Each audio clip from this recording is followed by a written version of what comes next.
With MOT, we announced that we were seeking to raise a maximum of $300 million. We saw very strong investor support and interest in the product and the offer, and we were able to open and close the offer within sort of 9 to 10 days, raising the full $300 million. The offer was oversubscribed, and so unfortunately for a number of investors they've missed out and have been scaled, but I think overall it sort of demonstrated the strong support that we've been able to gain from investors.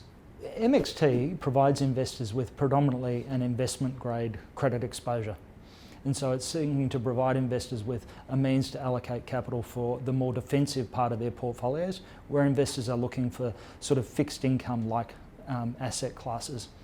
With MOT, what we've sought to provide investors with is a more high returning fund where investors gain the benefit to participate in upside.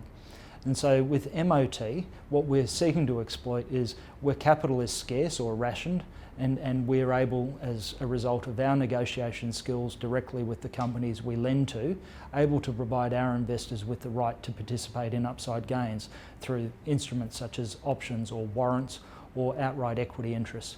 By providing the loan, we're able to often secure a right to allow our investors to participate in upside gains, recognising the value of the capital that they are providing. Whereas MXT is very much a diversified, fixed income, alternative asset class. We're confident that we can deploy the capital in a way that doesn't materially alter or change the risk and the return profile for investors.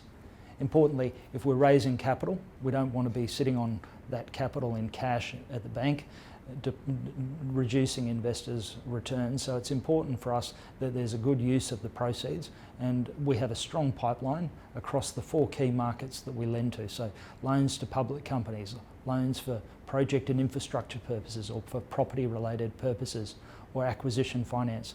We've got a strong pipeline, we've built a substantial team, we've invested a lot in terms of origination capability, so our business has grown and we've resourced it properly to ensure that we can deliver the right outcomes for our investors. There are a number of risks investing in what we do. I often think that a key risk for investors is, does Metrics have the team and the capability to originate the kinds of assets that drive the right return outcome and meet the mandate criteria of the various funds that we operate? But probably one of the biggest risks that an investor is exposed to is the risk of credit loss. And so our role is, as a professional credit investor, is to ensure that we've undertaken deep fundamental analysis and we manage the risk actively to ensure that we seek to do all things necessary to minimise the risk of loss for investors in the event of a deterioration in credit quality. I guess for us, we always seek to remain an active lender through all market conditions. Our role is really to understand the credit risk associated with the companies we lend to, and that requires you to take into account, changes in terms of industry dynamic or the changes in economic conditions.